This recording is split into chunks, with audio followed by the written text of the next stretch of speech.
Welcome to From the Bleachers. I'm your host, as always, Shamus Clancy, coming to you from the wonderful Bleeding Green Nation Radio Podcast Network. Now, today, I am joined by actually a recurring guest. I think possibly his third time on From the Bleachers. We have Dan Campbell, better known as Soupy, from the Philadelphia band, The Wonder Years. Dan, thank you for coming on once again. Thank you for having me. I got my wisdom teeth out this week, so if I'm mumbling, I'm sorry. No, you're good. I didn't realize till just now. That could make for, if you just did it immediately after, that could have made for a really interesting podcast. Well, you know what? I didn't go under for these. I got the bottom two out last year. Okay. I broke one doing the video shoot for Out of My Feet, and so I had to get it out kind of right away. Okay. And then I waited a good whole year just because we were having the baby and Money, tourings. No touring actually. Right. No money because no touring. Yeah. And my dentist had a baby, and then we had a baby, and finally got it in. So, but yeah, this one I was awake for, so I wasn't loopy. I drove myself home. Got to hear them pulling the teeth out of my mouth, which is an unpleasant sound, but a great experience. So, shout out Dr. Nelson. Is it better or worse than the cliched nails on a chalkboard? It's not nails on a chalkboard. It's just like you hear like a twisting and the kind of like a pulling sound. Okay. It's not that kind of pitch. I hate that high pitch. It's not that. Not your vocal style. Not my thing. No. Not my thing. I think I'm doing okay. I think I'm talking through it all right. But if I'm mumbling, you just let me know. You have some other tours coming up though. Fingers crossed for the fall, right? I mean, I think it's gonna work out. Wonder Years are gonna do 6 shows indoors for the first time since March of 2020. We have there's still some tickets in Providence, but it's about to sell out. But there's still tickets in Stroudsburg, PA. Albany and Syracuse. And then there's an Asbury show and a Wilmington show. Those are long sold out. And then I also am going to do an Asbury Park show for my other band, Aaron West and the Roaring 20s, on December 27th. And that goes on sale this Friday, the 5th. So I don't know if so we're recording this for you guys around 11 o'clock on Wednesday morning. So this should be out either late this afternoon or tomorrow at the latest. Cool. So we'll definitely be able to get in on those tickets. Last time we did it. No, we're doing House of Independence, and last time we did it, I didn't expect to.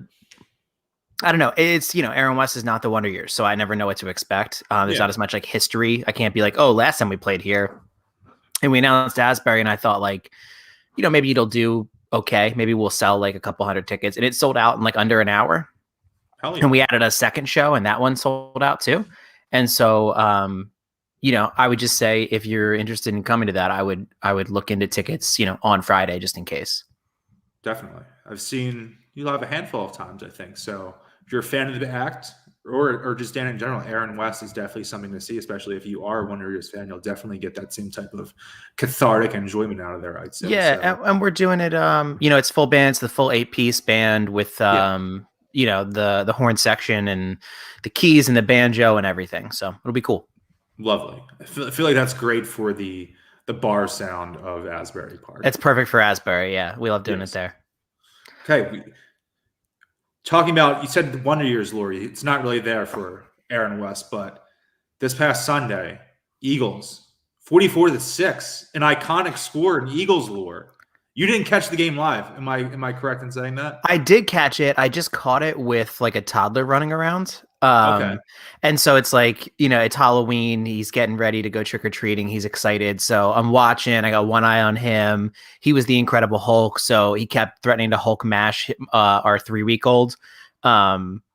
Not for real, but I had to make sure it wasn't for real. So, and so I was really dialed into the game until it kind of got out of hand. And then I was like, all right, well, this is locked up. Let me do the dad thing. So I was watching some highlights this morning to make sure I was prepared to talk about it with you. Yeah, I think Josh Sweat won as the Incredible Hulk on Halloween too.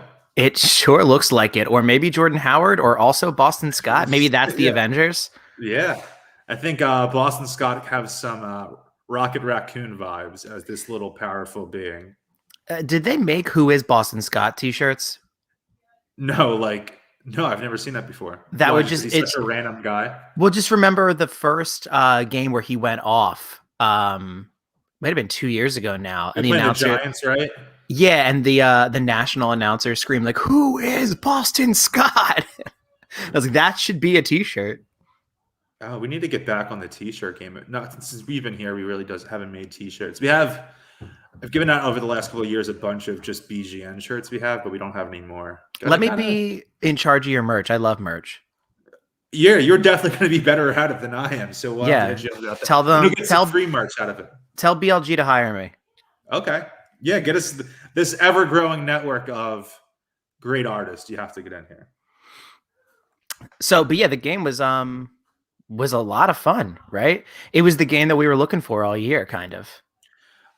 When I woke up on Sunday, I was like, I can't believe I have to watch them play today. Like, I wish I could just fast forward to 4:00 and then go read or watch TV or something like that. And I ended up having the most fun I've had during an Eagles game, I guess, since week one. Or really, this game was more fun than week one. And really, since that Wentz playoff run at the end of 2019, that was the most fun I've had in an Eagles game in legitimately 2 years. Yeah, it was, and it was all of the things that we had been asking for, right? Like, you and I have been texting all year, and it was like, wow, wouldn't it be awesome if we rushed more than 4? If we blitzed sometimes?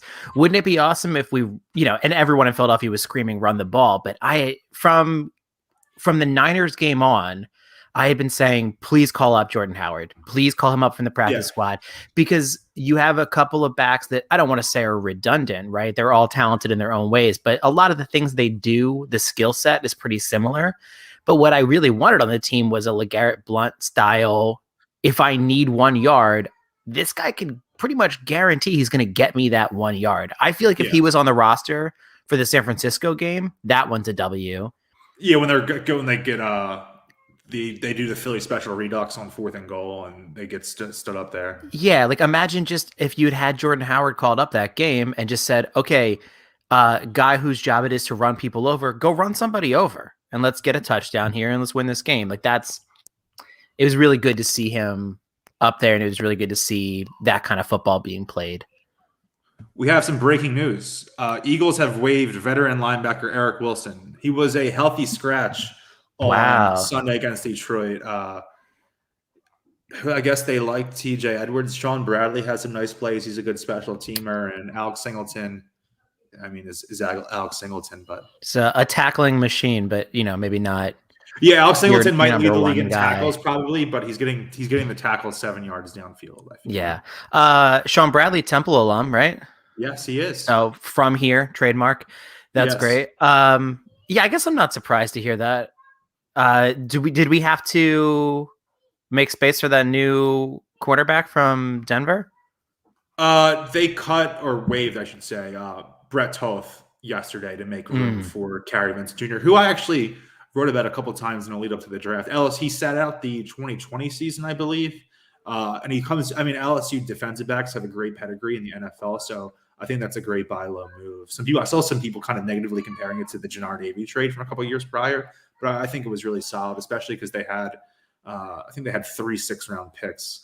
Yeah, those picks are lottery tickets. If you feel good about one, and you're a lottery ticker on LSU, dude. Yeah, that's not a bad call to me. I'm not surprised. I actually was kind of wondering if the Birds were going to take a flyer on Jalen Smith now that he's been cut by Green Bay. Just see if he's got anything left. I feel like the 2 cuts is a sign that he has nothing left. Yeah, it probably is, but you don't feel particularly inspired by our linebacking group. So yeah. So I guess just in general though, you liked everything you saw Sunday. Sunday was a Boomer Eagles fans' dream. They ran the ball with the running backs. I think like 29 handoffs to Scott and Howard. They blitzed the crap out of the opposing team. It just felt like they did a poll on Twitter for every play. Like, okay, should we blitz on this play? Yes or no? You have 30 seconds to respond. And this is our play calls for the entire game. I have been kind of long on the banging the table that I would like to be Baltimore North. That's the style of football that I want to play. That's exactly what they should have done all year, is a run heavy scheme and done obviously Jalen Hurts is not Lamar Jackson either as a runner nor a passer, but having that type of attack, utilizing multiple running backs, rush heavy, doing that couple stuff, and having at least theoretically a ferocious defense that's going to blitz the Eagles still do even without Brandon Graham, some really talented pass rushers up front. That's exactly what they should have been doing all season. Yeah, and maybe it's not Lamar Jackson because no one is Lamar Jackson, but as far as NFL quarterbacks, is the closest corollary that you're going to get, right? And maybe like a Kyler Murray. But Kyler's a better. He's got wheels. He's got moves in the open field, and I think that if you were running more designed runs for him, I think it's possible to look like Baltimore Light right now, and I think that's fun football. That's what I'd like to be watching. I think, and it's certainly an organizational edict dating back to the Andy Reid era, and it's something that Jeffrey Lurie is clearly adamant about, that the best way, and I agree, the best way to consistent success yearly in the NFL is to have a great to elite passing game. But for this specific season, to win football games, they're going to need to have this run-heavy scheme because of who their quarterback is, because of who he is and who he isn't, and because of the talent at running back right now. And whether that means when Miles Sanders is back, they continue this or change it, I don't know. I think it's bizarre that because of when Miles Sanders finally went out, that they had this type of attack, and they didn't really even use Kenny Gainwell until mop-up duty in the fourth quarter once Minshew was in there. It's strange, it's bizarre, and maybe they're just sort of realizing they're playing to the team's strength. It took all this time to say, like, hey, maybe we don't believe Jalen is the guy, neither the coaching staff nor the front office nor the ownership, and we're just going to try to win football games this way and see if we could have a fun season, have meaningful football into December, and maybe, hey, the conference stinks and they get the 7th seed in the NFC. Like, I don't expect it to happen, but it's a way to kind of, have a sustained season that keeps fan interest in there. I also don't think it's impossible. I was looking at the schedule. Yeah. Does 10-7 feel totally impossible to you when you're looking at the Giants and Washington 2 times? You're looking at Denver. You're looking at the Saints with, I don't know, Taysom Hill playing quarterback? ? Yes. Right. It doesn't feel like they should have traded for Bridgewater. The Saints. Yeah. Or there's a quarterback in Chicago that I think Malcolm knows pretty well. That, oh my God. I don't know. Maybe the only 2 playoff games he's lost are to the Saints too. Yeah. So maybe you should have given Nick a call yesterday if you were in New Orleans. But yeah, I don't think that 10-7 is like totally. I mean, I'm always overly optimistic, but like it doesn't feel like it's out of the realm of possibility if you just play to your player's strength. But that's my like biggest pet peeve for a coach is when the coach is like, no, the scheme is the most important and these humans must adapt to it. It's like all of these humans come in with these unique and wonderful skill sets that got them to the NFL. And if you just utilize those skill sets, I think you have a better chance of winning than trying to force, square pegs into round holes.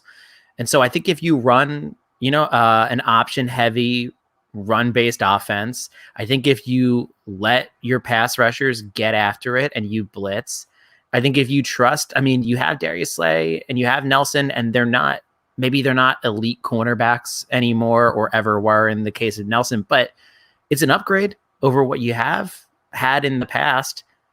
Trust them a little bit, right? And if you get beat for 80 yards in one play, well, at least you got beat quickly instead of getting beat for 80 yards over the course of 10 plays and us having to watch the defense get tired. Yeah, and I've been very critical of Slay in the past, but undoubtedly he's having a better season in 2021 than he had in 2020. And the last couple of games in particular, he's really, really stepped up. And talking about the playoff thing, like, again, I don't think it's going to happen. 7 days ago, I was miserable about this team, but just stating the facts that Carolina is 7th in the NFC playoff race right now. If the season ended after this past week, Carolina would get in as the 7th team. They are 4-4. The Eagles are just 1 game back at 3-5, and they do have the tiebreaker over Carolina because of head-to-head matchups like they won back in October. 3-5, and again, like so close to beating San Francisco. Maybe if things break right, 9-8. Yeah, I was listening to we played Fest this weekend in Florida, and how was that? It was awesome. It was really, really cool. But with all of the airline stuff, my flight had gotten moved up. So I basically was on a flight like 7 hours after I was off stage. So pretty exhausted. When I landed in Philly, I flipped on the radio to hear what people were talking about before the Lions game. And I heard a lot of people that were like, I hope they lose this for the draft picks. And I'm not that interested. I just don't think that like the difference between, losing this game or I guess if we totally tanked the season, maybe it would make a difference. But I feel like there's talent in the first round. There's talent in the top of the second round, and we have a lot of picks. And I'm not willing to lose games yet on purpose to get a better one. I don't like tanking in the NFL. I think it's way different. It's a different animal than the NBA or the NHL. I was fine with the Sixers doing the process. I was a vocal proponent of it for years, and even the years prior, wanted to do a teardown like that. But in the NFL, there's one game a week. I kind of want that mental release of watching the Eagles every week. I think people should enjoy that. I think an Eagles win in itself is an enjoyable endeavor. And there is something to be said about the younger players on this roster excelling this season and becoming legitimate building blocks for next season. I want to see some Eagles wins because Devontae Smith plays well, because Jordan Mailata plays well, because Landon Dickerson, but also Lane Johnson. Welcome and back, also Lane. Lane Johnson. Welcome back, and we're glad you're feeling well. And Javon Hargrave continues on this all-pro pace, and I want to see those guys develop and succeed and become true building blocks to win next season comes, whether it's Jalen Hurts, a quarterback, or Russell Wilson, or Malik Willis, whoever. They are in a position to make a legitimate playoff run because of the work those guys put in this season to be better next season. 100%. Hey, quick aside, shout out to Lane Johnson. As a guy who takes a daily SSRI, I feel you. And getting onto and getting off of those is difficult. So glad you're back. Glad you're feeling good. Glad you're paving the lane. But not that he's going to listen to this. Team SSRI. Team SSRI over here. Oh man, I agree. I'm not. And it's interesting because so basketball, you can tank because it's a strong link sport, right? Like it's important that your best player is incredible because like your best player conceivably can get the rebound, take the ball up the court, and put it in by themselves without having to make a single pass. Whereas like soccer is like a weak link sport where you need everyone on the team to be pretty good, where if you have one really weak link and that person doesn't make that pass, you're not going to score that goal. Football probably more similar, right? Like you need everyone, but has like the weird caveat of like, if your quarterback isn't good enough, the team can only go so far. So kind of a strange tweener between the two. But I think that's why you can't tank for draft picks. Unless the quarterback of your dreams is sitting there. And I just don't think that they are. Trevor Lawrence, Andrew Luck, Peyton Manning, right? Those guys are going to be there next. And they're not there next year, which is why I personally, if it were me, I'm rolling with Jalen for another year. I'm kicking the can down the road. I'm going to trade one of those first round picks, whatever one is sitting in the right position for us. I'm going to trade it for another one in 2022. Right. I'll just flip it. Like I'll take a third this year and a first in 2022 to move off of one of those. And I want to go get blue chip defensive players. I want a shot at Kayvon Thibodeau. I want a shot at Devin Stingley. Those are the kind of players that I'm looking for. I'm not interested in one of these quarterbacks that seems like it's a gamble. I think we've played that game before and I would like to have a sure thing. And if I don't have a sure thing, I like Jalen Hurts. I think he's a hard worker. I think he's a leader. I think he's got a will to win. I think he can get better. And if not, he's still electric to watch play and the guys play hard for him. And that's good enough for me. I'd rather that than go get a draft pick that I'm not sure is going to work out. I'd rather have Kayvon Thibodeau and Jalen Hurts. I think one of the worst things a team could do, and I'm not talking about the Eagles specifically, is take a quarterback they're not super sold on because it sets your franchise back 4 or 5 years. Absolutely. Bears Mitchell Trubisky. Taking the wrong guy can set you back if you're not sold on that guy completely. And I can't speak to Howie Roseman or the scouts how they feel about this class, but as a amateur scout and reading people who are more knowledgeable about the college game than I, it seems like those guys aren't it. It's not a Deshaun Watson coming out. Obviously, I don't want Deshaun Watson from the team now, but getting what I'm saying as a prospect. And I would put all my chips into Russell Wilson. I know the Eagles have had an obsession with Russell Wilson for nearly a decade now. He's my favorite player in the league. I'd love for him to be in Philadelphia. I think there's enough, even if they trade two first rounders, I think there's enough of a core here that he could succeed and win a division here next year. But if they can't get Russell Wilson, I'm not sold on any of these guys. I'd rather stack the team around Jalen Hurts, come back next season and see what they can do. Because I'd rather just have the one missing piece be a quarterback and always keep that optionality there to steal a Sixers process phrase, because you don't know who's going to come available in the 2023 offseason. And 100%. Maybe it's Patrick Mahomes. It's not Patrick Mahomes, but just throwing names out there. Maybe it's Kyler Murray. You never know what's going to happen when someone could be out of the situation. Dak Prescott, who knows? Somebody's unhappy. Yeah, someone's unhappy. You don't know what happens. Yeah, absolutely. I mean, Russell Wilson would be incredible. I also I wrote a really long thing for Spin that they didn't run for some reason. What? It was like they did it the year before. It was like musicians on their favorite football team. You weren't in on that? I read that. You weren't in it, right? Not 2 years ago. So I wrote one this summer for them. They asked me to, and I really put some thought into it, and it didn't run. I was pretty disappointed. I guess they probably didn't get enough people's responses. But it was like, who wins the Super Bowl this year? And I said the Green Bay Packers beat the Buffalo Bills. And then Aaron Rodgers leaves anyway, getting a trade to Philadelphia. And then Jalen Hurts gets traded to his favorite football team as a kid. I don't know what that is, and has a long and happy career. I would still take Aaron Rodgers, is what I'm saying. I think I would rather have Russell Wilson, but I would be very happy to have Aaron Rodgers on the team as well. Yeah, I can't see why he'd want to come here, but I'd give him like the LeBron treatment, where if you want to be kind of the GM at the same time, come here and do that, do whatever you want. I think of Hurry, Matt Scottolene, who has been on the podcast previously, was in that article as well, the Spin article. Yeah, it wouldn't surprise me. I've read Hoppus was in it, but for the Rams, not the Eagles. He's like a double fan. Yeah, he's double agent. I'm not in on it, but obviously I love Mark. Yeah, I mean, and also he lives in LA. I get it. I don't know how he ended up. I should have asked him that last time I was talking to him. I don't understand how he became an Eagles fan. I don't think anyone really knows what the situation is there. Yeah, but I think they were kind of in lockstep on when we think about building for the future. Is like I don't think any of these quarterbacks coming out in the draft are worth taking over just letting Jalen have the team and continuing to build around him and having that optionality to make a move for a quarterback when you find the right quarterback. I don't want to rush that process and end up set back years. Yes. And I want great defensive players. I think BG is obviously aging. Steven Nelson is a stopgap. Slay, I think, is here another year, right? The way they restructured his contract this past offseason to free up some space and move some money around, it's all about a guarantee that he will be here in 2022. Yeah, so I mean, I'm looking for linebackers, I'm looking for pass rushers, I'm looking for corners. I'm not really interested in taking a quarterback at the third pick or something to that effect. Would really like Kyle Hamilton from Notre Dame. That's your guy.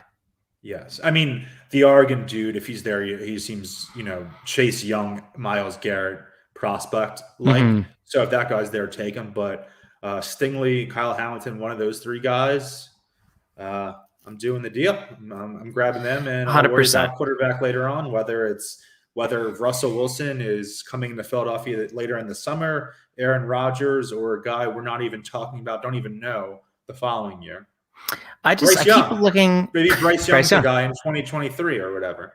I keep looking at the roster and looking at the record and going like, but what's the obvious desperate upgrade need? Like, I don't feel like the offensive line is bad.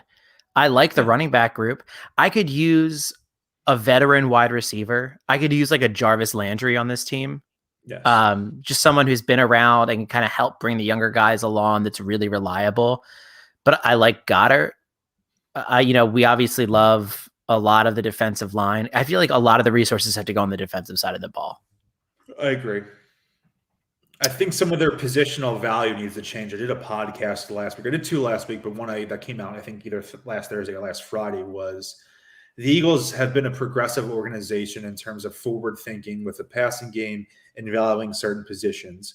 But it's kind of like the horseshoe theory in politics, where they've gone so far in one direction that their sense of positioning has worked. One of those was running back, and they have been trying to get better at that. But linebacker specifically has been neglected this entire century. And I'm someone who doesn't want to – they don't need to take a linebacker in the first round every 2 years or something like that. But at a certain point, when you're looking at teams like Tampa Bay and teams that are having a lot of success defensively in the NFL, you do have to have talented players. There's a difference between giving guys huge contracts at linebacker and then just having guys who aren't NFL caliber starters out there. And that's the situation the Eagles have been faced with for the last couple of seasons. And look at that Dallas game on Monday Night Football where they got trashed. It felt like Dallas is picking up 7 yards a carry, just absolutely murdering them on the ground. We're talking about Eric Wilson was their, between him and Anthony Harris, their big free agent signing. He was a healthy scratch on Sunday and just got waived. They need you're talking about I like that comparison, a weak link team or weak link sport compared to a strong link sport. And the NFL certainly is one of those. Because if you have talented pass rusher, if you have some maybe okay guys at safety and cornerback, having non-NFL players at linebacker dooms that team. Yeah, you can't. It's really difficult to have a spot on the defense that is, because they're just going to get picked on. You see it every single game. Somebody goes out and you're going to shove your rookie corner out there, and what happens? The quarterback locks in on that corner and picks on him the whole rest of the game. You really can't have truly tremendously weak links. And you're right, we've neglected that position for a long time. But we are going into next year with a lot of draft capital and actually a really good amount of cap space once that Carson contract comes off. So then I'm wondering, do you trust the Sirianni regime to be the people that coach that? We could. I don't know if I do. I really feel that's like $1 million question, right? I really feel like from a talent perspective, you could build a contender next year, right? Like, I don't think that you're going to be a Super Bowl team next year, but I think that you can spend some money in free agency, get some veteran wide receivers, get a good linebacker, take some blue chip defensive players at the top of the draft. And you can look at that roster and say, this is an NFL roster. This is a fringe playoff roster. But do I feel that way about the coaching staff? And after 7-8 games, no, right? I don't. Yeah. I don't feel that way. Are you going to put all your chips into the Nick Sirianni bag? Because it's a situation I've talked about in the past. The situation I see, I don't think it's impossible that Sirianni could be done after this year, and that is not like a total reflection on him. But the situation where they clearly see that Jalen Hurts isn't the guy, do they trust Sirianni to be the QB whisperer for a guy they take in the top 3, top 5, top 10 of the draft? Or if they make a huge move for a veteran quarterback, whether it's a Russell Wilson, Aaron Rodgers, whatever, do they want him to be the veteran offensive creative mind to go along with that all-pro Hall of Fame talent quarterback? I'm not so sure that's the case. Again, that isn't a total indictment of Sirianni as a person. As a coach, is the reality of the situation. The Eagles may need to reevaluate things depending on who their quarterback is in 2022. No, I think I would like Nick Sirianni if we hung out, right? Seems like a good guy. I don't want his life to be bad. No. I'd like him to succeed. But when you look at him, do you think one of the 32 best football minds in the world? And I'm not struck by that. Yes. So that's, I don't know, that's just kind of that's the bigger question mark for me. I think focusing on quarterback is, I like Jalen. I would ride with Jalen next year and let him keep trying to develop and make sure that I still have some draft capital available, kick that can down the road a little bit, trade for 2022 picks, build up around him. But I don't like asking for anyone to be fired. It makes me feel bad. Sure. Right? That's their livelihood. I would probably move on from the Sirianni experiment.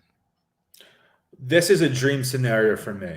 And we could talk more about the Eagles season. I don't want to get too into fairy tales and dreams when there's still football to be played. And I don't want to necessarily just completely crap on Sirianni. But a dream scenario for me would be they sign Chris Godwin in free agency. They make a Russell Wilson trade, and Byron Leftwich is the new coach. That's so funny. Byron Leftwich is the person I've been thinking about this whole time, but I didn't want to put somebody's name there. No, I think I was kind of surprised his name wasn't in the hiring cycle this previous year, not just for the Eagles, but for the league at large. Mm-hmm.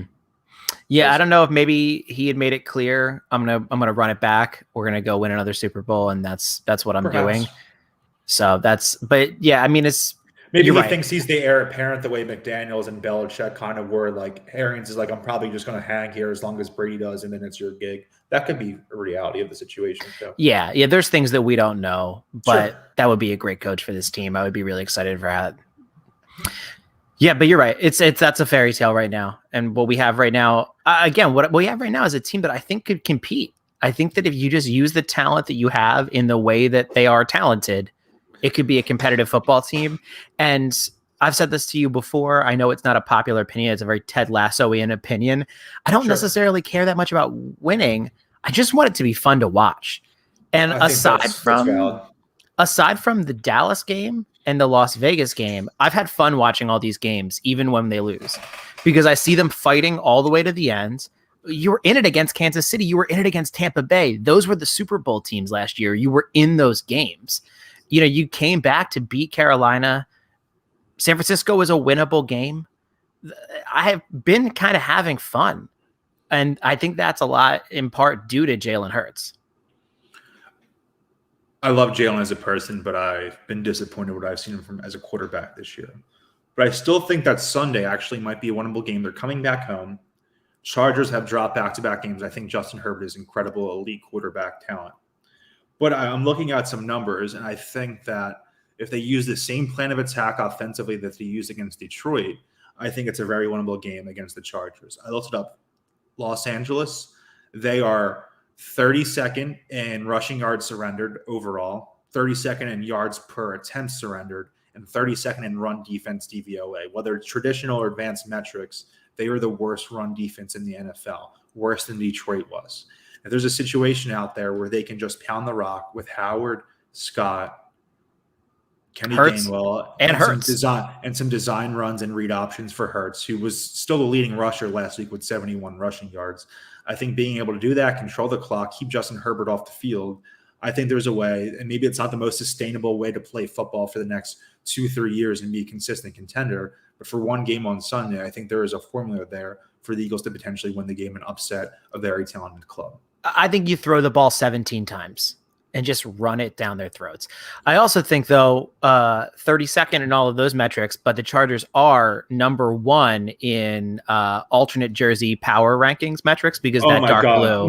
Not just alternate, maybe just jerseys. Just overall. in general, but not the even the NFL, blue, maybe in all of North American sports. It's really, really a strong jersey. I mean, maybe not as good as the new Sixers Spectrum jersey, but That's the best in Philly. A really, really strong jersey. There's a podcast I listened to that did like if you had to, like, let's say your NFL team just disappeared off the face of the earth and you had to pick a new team. And I was really tempted to pick the Chargers just because it's like, man, jersey's real cool. This would be cool. Players come and go, but the jersey's going to stay. The Eagles do the blackout on Sunday. And maybe by the time this is out, they announce they have, or they're wearing green uniforms or whatever. The Eagles do all black and like a pseudo color rush. The Chargers do all gold. Gorgeous day. That'd be a beautiful day. A 4:00 game, first 4:00 home game of the season. It'll be really cold. Not really, really cold, but as the game progresses, it'll get colder and colder. It'll feel like true football weather. And to see the aesthetics of that game with a packed crowd, ideally, because it's a later game, people have time to get down there, get a little lubricated, and get going. I think that could be a tremendous atmosphere on Sunday and help propel this team, because I haven't seen a great home fan performance this season. They got literally taking over in week 2 against the 49ers. It was an embarrassment. Good amount of Chiefs fans there, and that was week 4. Tampa Bay, obviously you're playing a consistent Super Bowl team. It's a weeknight game. It's a little bit harder to have that type of crowd, I think. But Sunday should be the best crowd of the year too. And riding that momentum of that juggernaut dominating win on Sunday, maybe the fans can actually be a pivotal factor once again. Let's do it. Let's grind Los Angeles to dust with the run game, with the blitz, with the fan base. What happened the last time we played the Chargers in 2017? As Merrill Reese would say, runaway train about LeGarrette Blount. They ran all over them. Wendell Smallwood, Sproles was still playing. What's LeGarrette Blount doing right now? Does he want to come back and play? He is. I think he hosts tailgates with Chris Long. That's one of my favorite, like, really short-lived Eagles of all time, I think. I loved LeGarrette Blount on this team. Legend. He was incredible that season, and in the postseason, put Andrew Sandeo into the turf, or not the turf, just into the ground, into the hollow earth against the Vikings in the NFC Championship game. Scored a touchdown in the Super Bowl, had, I think, like 70, 80, maybe even 90 yards rushing in that game, and was just tremendous all season. An unbelievable Philadelphia sports personality.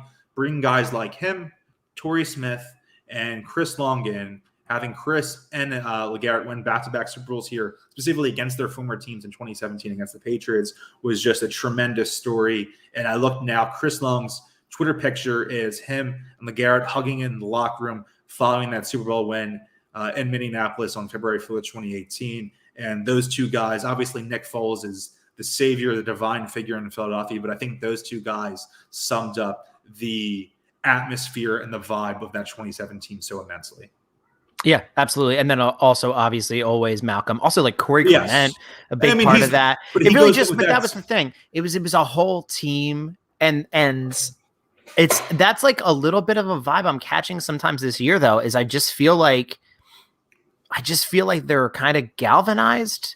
They have good people on the team. They have rootable players. They have players that you're okay rooting for. It doesn't feel like you absolutely effing hate the team like you did last year.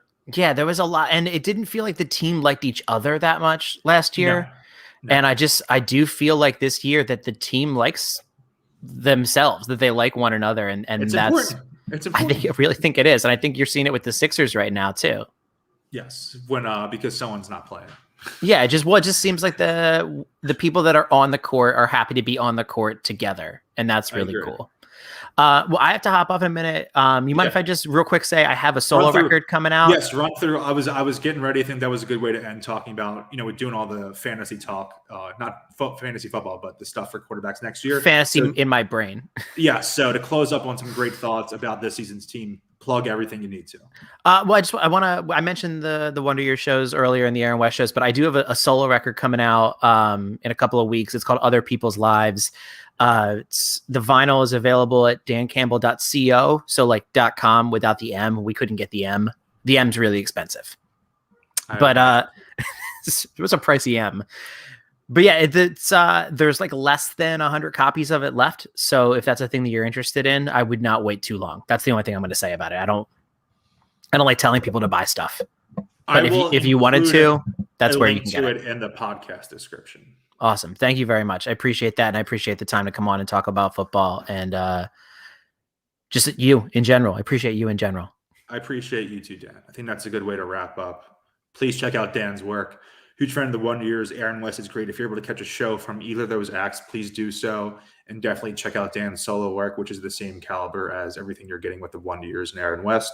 Hopefully, next time we're talking, whether it's this season or next season or the off season, whatever, hopefully the vibes with this team are even better than they are right now. And while I'm not totally in on this, the Eagles being a true great team or even a good team at this point, I do think that Sunday is a winnable game. And if they upset the Chargers, I'm going to be really cocky on here next week. So with that in mind, thank you for coming on. Please give us a review, rate, subscribe, everything on your podcast platform of choice. Also subscribe to the BGN YouTube channel. We do put these podcasts on YouTube. You can check us out on there. And as always, please